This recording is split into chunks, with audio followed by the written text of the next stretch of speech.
Chapter 15, Part 2, Reconstruction 1865 to 1877. In 1868, General Grant was elected to the presidency.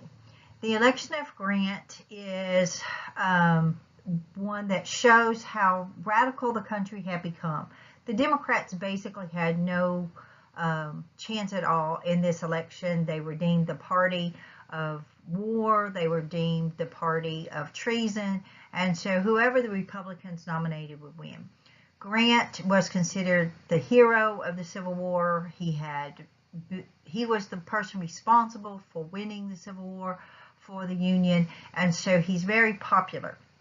For him personally, though, the presidency was probably one of the worst things that could happen to his legacy.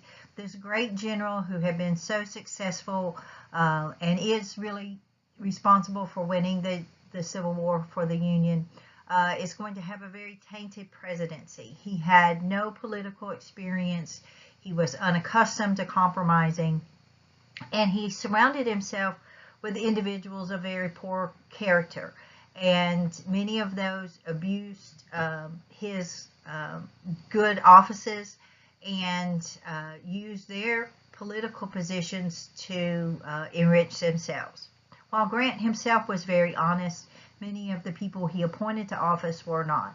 And the Grant administration, which lasts for 8 years, is often referred to as the era of good stealings because of the amount of graft and corruption and the many political scandals that will occur during his administration. This period of 8 years during the Grant administration is really noted for the many scandals that occur. And as I was saying earlier, Grant himself was never personally involved in any of the scandals, and no one ever accused him personally of being dishonest. However, many of the people he appointed were involved in these scandals, and kind of that old saying from Harry Truman, the buck stops here. So if the president is appointing these people to office, he's somewhat responsible for their actions. Here on this screen, we're going to look at 3 of the scandals that occurred during the Grant administration.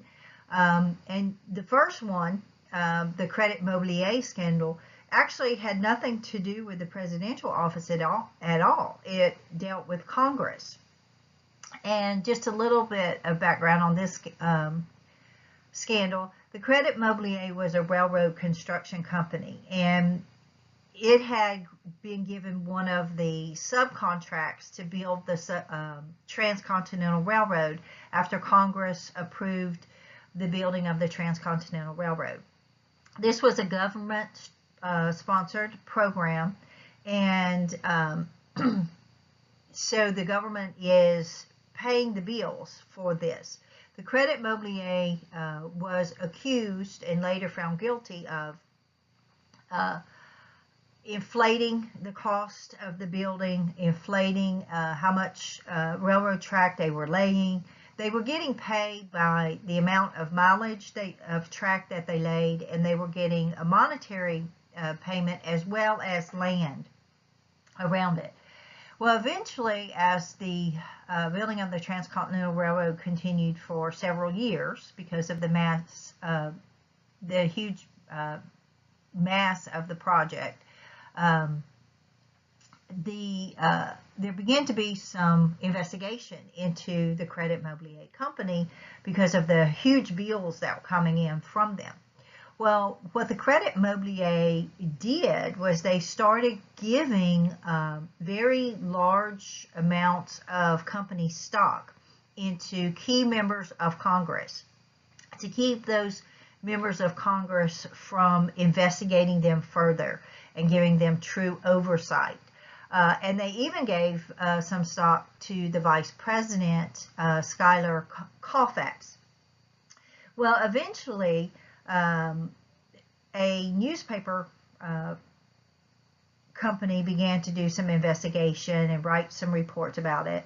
And when they started doing investigations, they discovered this stock transaction where many of these stocks had been given to members of Congress and to the vice president. And then that caused some involvement to actually do some real investigation and oversight of the company. And it came out that the Credit Mobilier was actually stealing government funds. They were overinflating what it cost them to build the track and how much track they were building. It caused such a huge scandal that the vice president, Schuyler Colfax, was actually forced to resign. This one of those scandals that we looked at that has really nothing to do with the president, but his own vice president is involved in the scandal. Another scandal that occurred during his presidency was the whiskey ring scandal. The whiskey ring scandal involved the major whiskey producing companies in the country who worked with members of the Interior Department to get around paying the excise tax on whiskey. There had long been an excise tax on whiskey paid by whiskey producers in this country. So some of these companies had worked with the Secretary of the Interior's office, William Belknap, and they got away with not paying this whiskey tax. Eventually that all came out, and it looks, of course, very bad because Belknap has cost the government a lot of money by not forcing these companies to pay their taxes. Another instance that Belknap was involved in, also dealing with the Interior Department, was the what was called the Indian Ring scandal. There was, at this time, we have the Bureau of Indian Affairs, which controlled the Indian reservations and all of the treaties that the U.S. government had with Native American tribes. And the Indian Ring was a group of people who were paying large sums of money, bribes, if you would, to William Belknap so that they could get appointed as Indian agents onto these Indian reservations. Well, one might ask, why would you want to be an Indian agent on a reservation? Well, the Indian agents completely controlled the reservations. They controlled how much goods were coming in and out. And if you were a dishonest person, it was a good way to steal goods that were supposed to go to the Indians and then sell them on the black market. And a lot of people were making big money by abusing the government, taking the things that were supposed to go to the Native Americans and then selling them on the black market. Well, eventually another investigation came out that exposed this Indian Ring and all of these individuals that were stealing the goods that were supposed to go to the Native Americans. And because this was the second scandal that Belknap had been involved in, Belknap was actually forced to resign as a Secretary of the Interior. So this is a cabinet member of U.S. Grant. So now we've had a vice president resign and now a cabinet member resign. So things just really, it looks like he doesn't really have a good handle on his government, and that's why he's tainted by these scandals. But when we look at this whole age of the era of good stealings, it doesn't just touch the federal government. A lot of state and city and local governments also have incidences of corruption and scandals. And probably one of the best known crooks of the time was Boss Tweed, who was one of the political bosses of New York City. He completely controlled the political machine of New York. If you wanted to get elected to any office in New York, you had to go through the Boss Tweed ring. If you wanted to do any government work, building roads or libraries or any public facilities in the city of New York, you had to pay Boss Tweed a bribe to get that done. And it's estimated that during the time that Boss Tweed controlled New York, that he probably stole over $1 billion from the city of New York. And so all of this corruption just seemed to kind of filter down from the federal government to the state and local governments. And what we see by the time we get to 1876 is the American public is beginning to associate this political corruption with Reconstruction. It's not fair, because Reconstruction was a whole completely different animal, dealing with rebuilding the South, but they begin to associate the two, and they want to end Reconstruction because they want to get rid of political corruption. And you can end Reconstruction and still have political corruption, which we'll see will still exist after Reconstruction ends. Something I always like to add to the discussion of Reconstruction is the Supreme Court during Reconstruction. This is not really covered in your book, but I think it's very important, because one of the things that always confused me when I was a young student was, if we had the 14th and 15th Amendments passed, in the 1860s, why was it in 1960s, 100 years later, that we had to have the civil rights movement? What happened? What was wrong? Why did we still have inequality in our country? And so one of the things I think is important to look at is the role of the Supreme Court in this, because the role of the Supreme Court in our government is to interpret the law.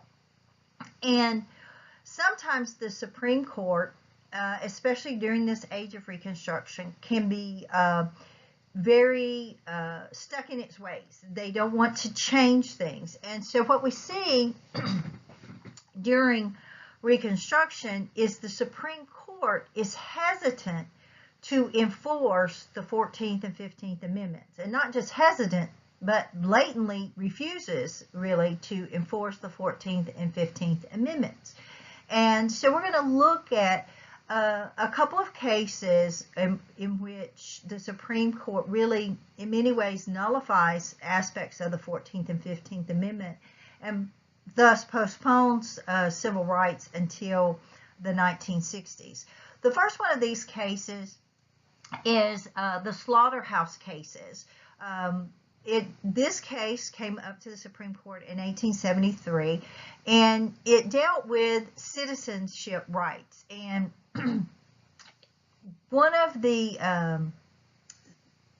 incidents is that someone is suing, saying that the federal government is not enforcing their civil rights. They're not ensuring that they gain their civil rights. Well, in the slaughterhouse cases of 1873, the Supreme Court declared that most citizenship rights remained under the state control, not under federal control. So we're still seeing, almost 10 years, 8 years after the Civil War, that the Supreme Court is still focusing on states' rights. And they're saying that citizenship rights belong to state jurisdiction. It's not really under federal jurisdiction. And so basically they punted. They kicked the case out and saying it's not our place to hear a citizenship right case. That's under the state court's jurisdiction.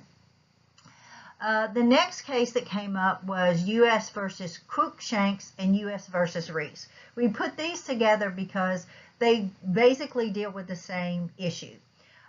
They dealt with the Civil Rights Acts of 1870 and 1871. The Civil Rights Acts of 1870 and 1871 gave federal officials the right to prosecute individuals for violating a person's citizenship rights. And so basically what they're saying is that an individual could be held responsible for violating another individual's citizenship rights. In U.S. versus Cruikshanks and U.S. versus Reese, the Supreme Court ruled that the Civil Rights Acts and the 14th and 15th Amendments applied to states, not to individuals. So you can't sue an individual for violating your civil rights. You have to sue a state for violating your civil rights. Well, what difference does this make? Well, it makes a very big difference, because instead of suing the registrar of voters in the state of Mississippi, you have to sue the whole state of Mississippi if you're suing because you're not getting your right to vote. And it's a lot harder to sue a state successfully than it is an individual. So we're seeing that the Supreme Court, once again, is giving a very narrow definition to the 14th and 15th Amendments, which make it much more harder to implement the ideas of those amendments across the whole country. Then in the Civil Rights case of 1883, the Supreme Court ruled the Civil Rights Act of 1875 unconstitutional.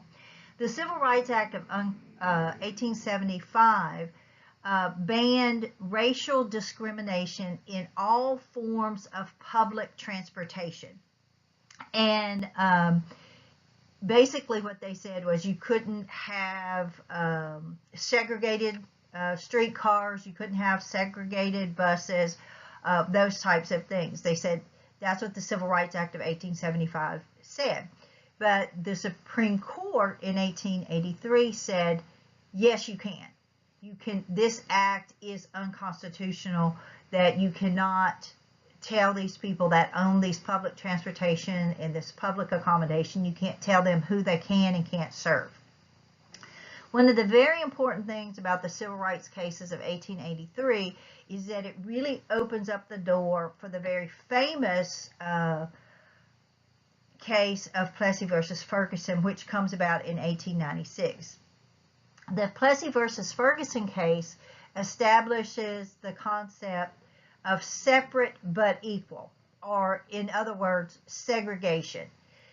Plessy versus Ferguson says that you can have separate but equal facilities for blacks and whites. And this, of course, is the beginnings of what we call segregation in Jim Crow laws in the United States. It makes it legal for states to say white students and black students have to go to different schools, that whites cannot marry blacks, that whites and blacks can't go to the same hospitals, that you can have segregated buses, you can have segregated streetcars, you can have whites-only restrooms and whites-only water fountains. So these are our segregation laws that began after 1896 and are well enforced until they are declared unconstitutional with the Civil Rights Acts of 1865, 1866, 1965, 1966, 1967. Now, when we look at segregation in Jim Crow, we usually look at the South, because in the South, we actually have Jim Crow laws, or what we call de jure segregation, segregation by law, where there were actually state laws that were passed that made it illegal for white students and black students to go to the same schools, for whites and blacks to be served by the same hospitals, or for whites and blacks to get married, those types of things. That was by law. You could go to jail if you violated those laws.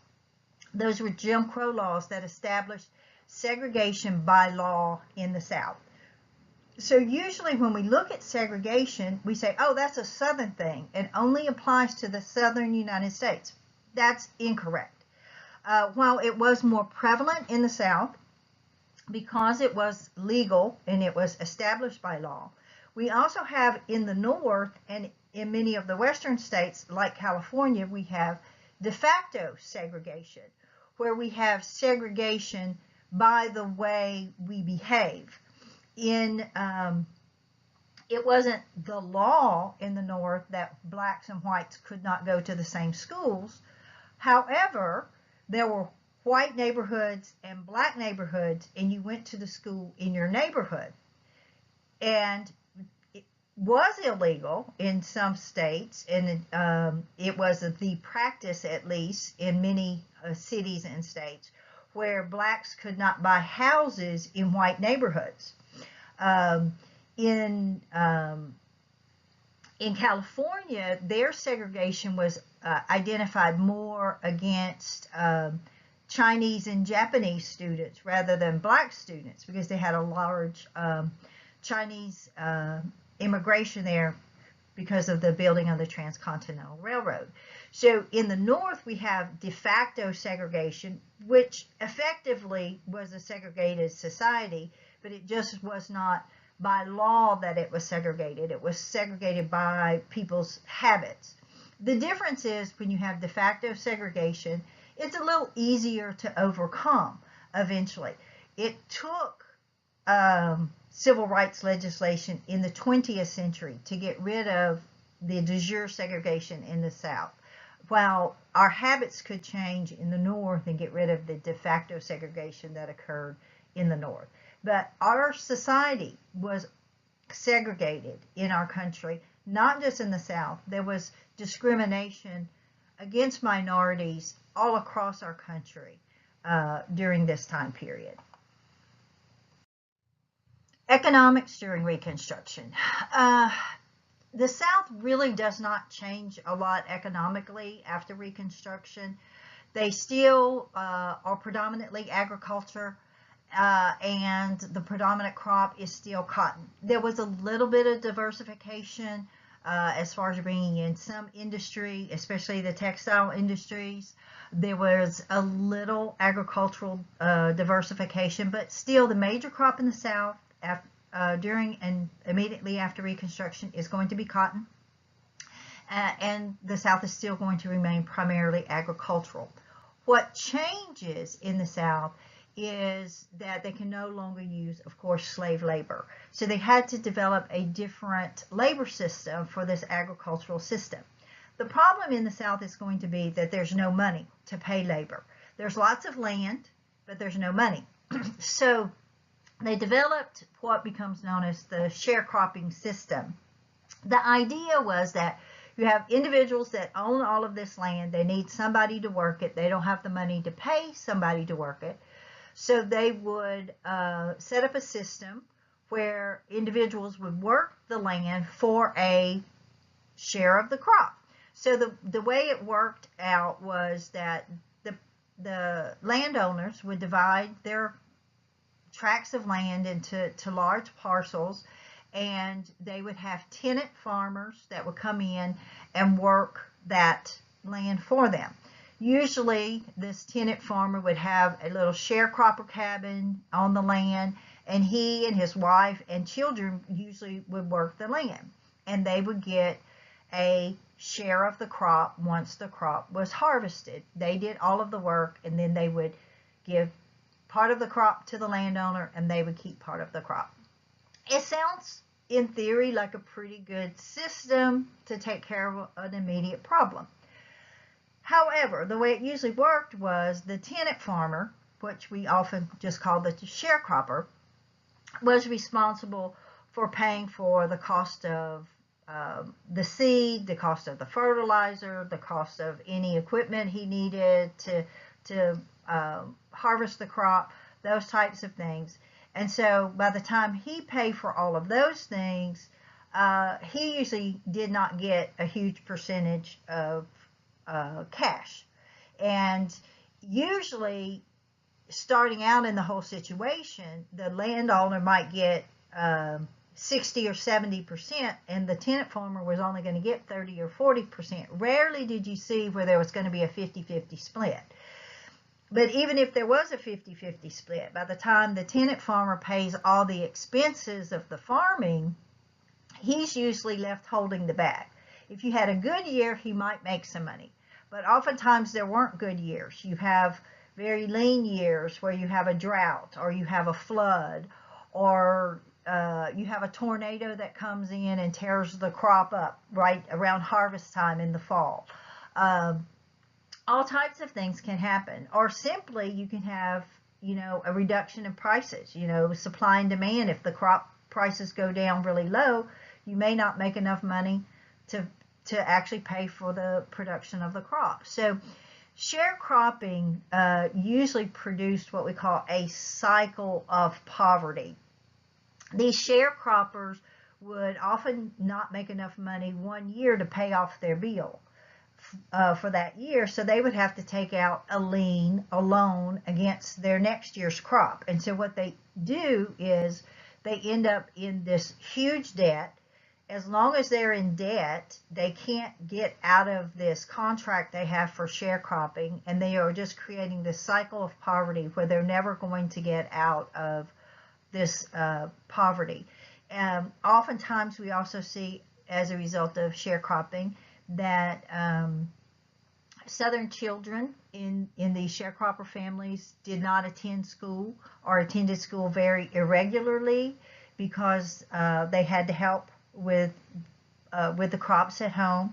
And so it was a very difficult life if you were a sharecropper or the child of a sharecropper.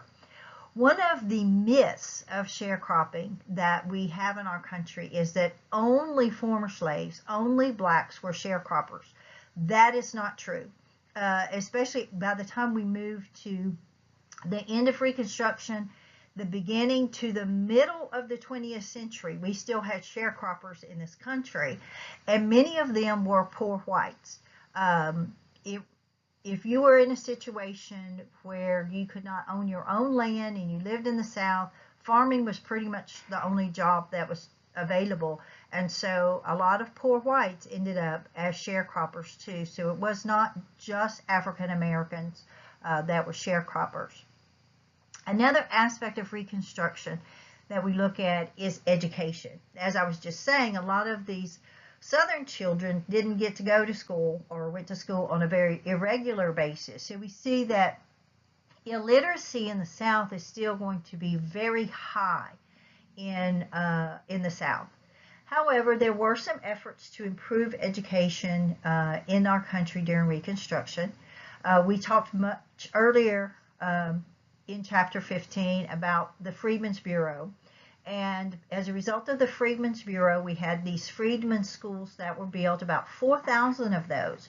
And their main focus, as we were saying earlier, was to teach reading, writing, and basic arithmetic to the former slaves to help bring them up out of slavery and give them opportunities to move beyond slavery.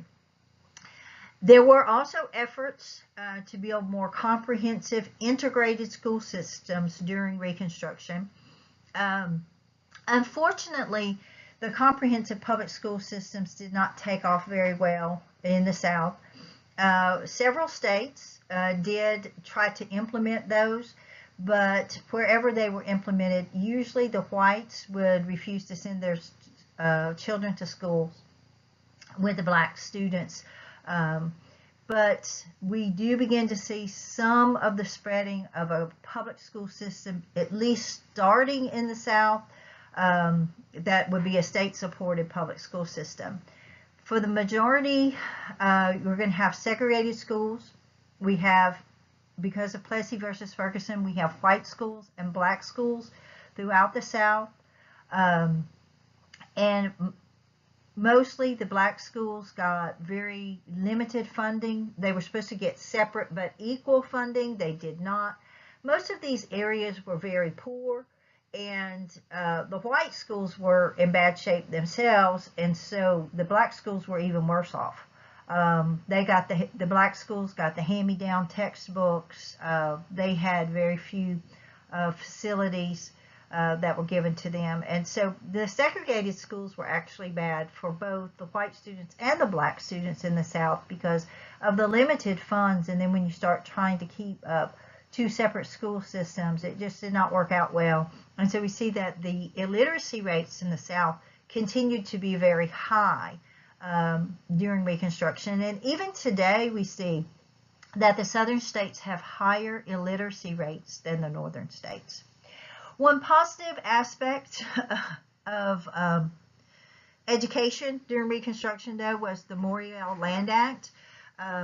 Congress did pass the Morial Land Act, which granted states land to build public colleges, because at this time we had more colleges that were private colleges and few public colleges, and so This gave states land to build public colleges. On these public college lands, though, the states had to build what they called agricultural and mechanical schools. They had to offer things like agricultural classes to encourage better agricultural practices, and they had to offer mechanical, meaning basically what today we would call engineering, to encourage industry in those states. And so today, of course, we call those A&M schools. And so we have things like Texas A&M, which is Agricultural and Mechanical College. One that you may not know that is an A&M school is also LSU. It's Louisiana State University and Agricultural and Mechanical College. They have a very large agricultural school and a very large engineering school at LSU because of that. But you also have here in Texas, we have Prairie View A&M. They offer agricultural and mechanical. And you have them throughout the country, these A&M schools that were funded by the Morial Land Act. By 1876, 11 years after the Civil War was over, most Americans were weary and tired of Reconstruction. They wanted to move forward, and they basically identified Reconstruction with corruption and all that was wrong with government. So in this election, the Republicans decided to abandon President Grant, who actually wanted to run for a third term, and try to pick somebody that was kind of a clean slate, somebody that didn't have any of that baggage that Grant had from the scandals. And so they selected Rutherford Hayes, who was from Ohio. He had served in the Civil War, but he had not been associated with the Grant government. The Democrats selected Samuel Tilden, who was a known reformer. He was from New York. He had successfully prosecuted Boss Tweed and put him in jail. So he had a very good reputation in the country, and so the Democrats feel very positive for the first time since the Civil War that they could probably win the presidency. They figured that they would win the southern states, and then if they won New York, which was the most populous state at the time, then they would have a really good chance of winning the presidency. During the presidential election, there was some harassment of voters in the South, what we call bulldozing.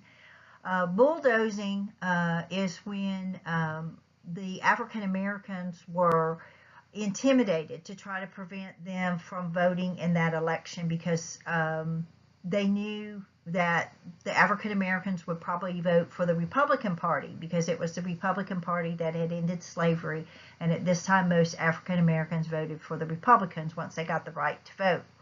So there was a lot of bulldozing across many of the southern states, especially in South Carolina, where there was an all-out effort by some Democrats in South Carolina to stop African Americans from voting.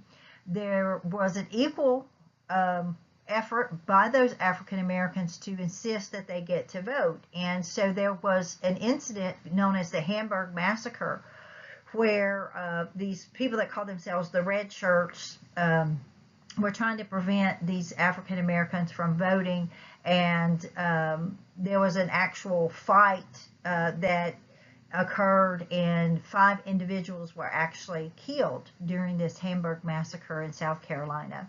The situation was so bad in South Carolina that President Grant actually had to send troops down to South Carolina to restore order there. When you look at our electoral map here, the election of 1876 is what we call a disputed election, because when the vote tallies came in, Samuel Tilden, it looked like, was going to win the election. He had won the popular vote, and he had won all of the southern states, and he had won New York. Rutherford Hayes had not done obviously as well in the South, but he had won many of the northern states. The problem was that there were disputed election returns in 3 of the southern states: South Carolina, Florida, and Louisiana. And so in those 3 states, there were actually 2 sets of election returns that were turned in. One set said that Tilden won, one set said that Hayes won for each one of those 3 states. In order to win, Tilden only needed 1 of those states' votes. Rutherford Hayes needed all of those states' votes. And so we come to a situation of, well, what do we do? How do we count the election returns from those states? Because it is going to determine who becomes president. So this election is going to be thrown into Congress for Congress to decide, because the Electoral College cannot decide which set of returns is the valid set of returns for those 3 states. So once these disputed returns are turned over to Congress, they really don't know exactly what they should do. We've never had this exact type of situation.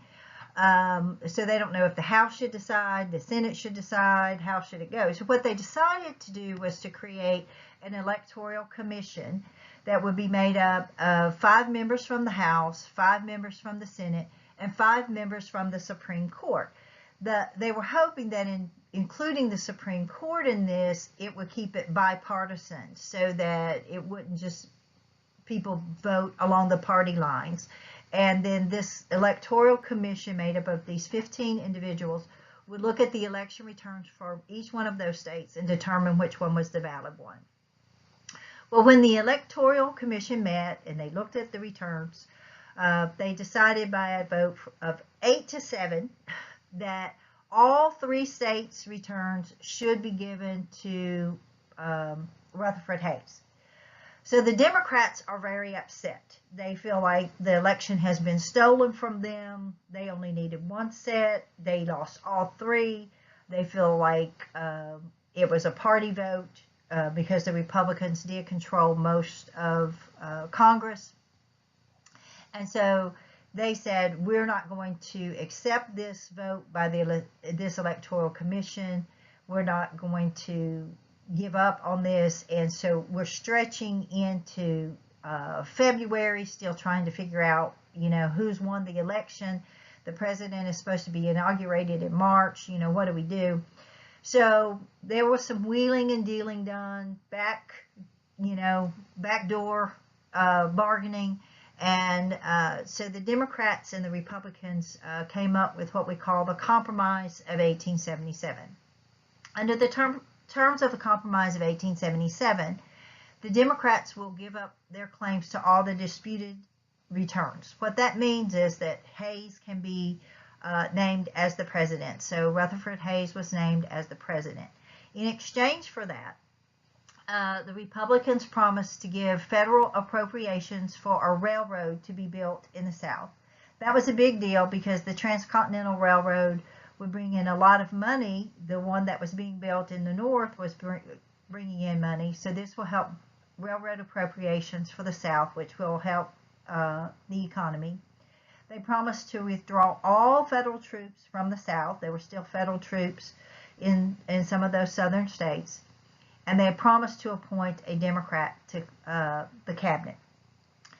The Republicans under Hayes will keep all of these promises, and the Compromise of 1877, which brings to a close the election of 1876, is what we usually say ends Reconstruction, because we did withdraw all the troops from the South, which is a good signal that Reconstruction is over.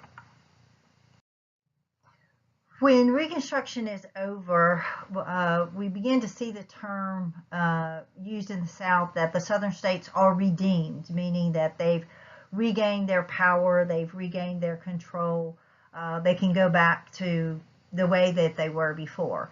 And one of the reasons we see this terminology being used is that during Reconstruction, the Ku Klux Klan came about.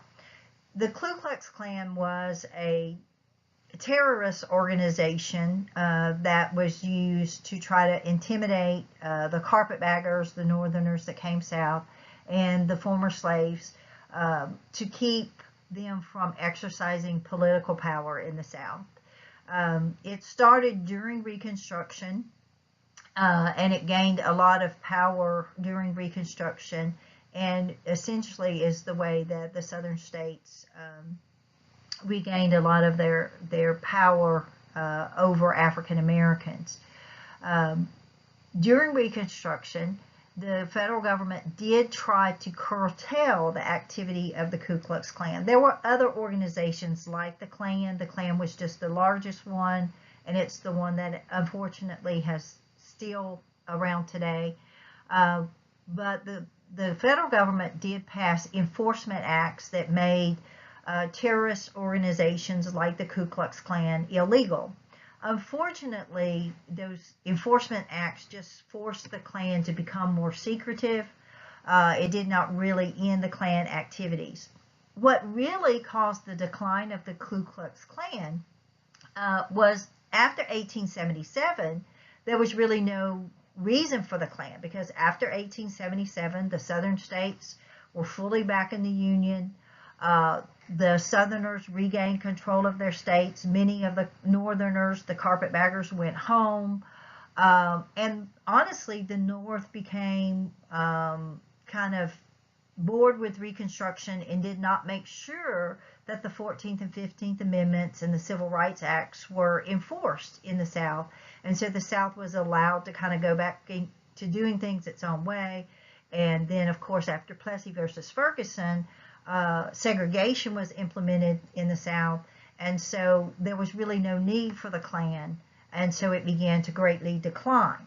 We will see a increase in the Klan again after World War I in the 1920s, but between about 1880 and about 1920, there is a decline of the Ku Klux Klan, and then we see a rise in it again, and then we'll see a decline, and then a rise again. It's unfortunately one of those things that just keeps coming back and back in our history. As we wind up our discussion of Chapter 15 in Reconstruction, of course, some of the legacies of Reconstruction were segregation. Segregation was legal in our country until the Civil Rights Act of 1965, which made it illegal. And so it stuck around for that long, and in many ways there are still remnants of segregation in our country. We are much better about having integrated schools and integrated neighborhoods now, but there's still probably some work that could be done in those areas. The South was left as a predominantly agricultural society, and that lasted really well into the 20th century also. We really don't see the South becoming more industrialized until World War II, when it becomes a much more industrialized society. Still today, we have some of the best farmlands in the country are still in the South, and so we still do grow a lot of the agricultural products in the South. That's not a negative thing. Unfortunately, as we were saying early, we still struggle in our education systems in the South. Texas has one of the better education systems of the southern states, but as a region, the South does have higher illiteracy rates, and the southern schools are usually rated lower than many of the northern and western schools. A positive, of course, was the 14th and 15th Amendments were passed, and these, of course, it took almost 100 years for those amendments to be fully in effect. They did become the foundations for the Civil Rights Acts of the 1960s, which are the foundations of our true equality in our country. Sometimes when we look at Reconstruction, people say it was a failure because it really took 100 years for the ideals of the Reconstruction to fully go into effect. And so why did that happen? Well, one of the things that we talked about, one of the causes of that was the Supreme Court. But other reasons were the North really lost interest. The North lost interest in ensuring equality for the former slaves. White Northerners and Southerners both shared racist attitudes that had been part of their culture since the beginning of America as a nation. Black suffrage was defeated in many northern states. It wasn't just in the South, so it took a long time for African Americans to truly gain their rights to vote, and that was the Voting Rights Act of 1965, so 100 years after the Civil War. And then there was this perception of widespread government corruption that we talked about that was associated with Reconstruction. That was unfortunate because Reconstruction didn't cause the corruption. The corruption was there already. But it may have taken 100 years for the ideals of Reconstruction to reach fruition, but at least over that 100 years, we are able to grow and develop as a country, and really in, the last 50 or 60 years since the 1960 Civil Rights Movement, we have grown even more as a country to help reach more equality in our country. This slide and the slide following it are just two charts showing constitutional amendments and federal legislation during Reconstruction. These two slides will help you as you're studying for your module tests to identify some of the major pieces of legislation that were passed during this time.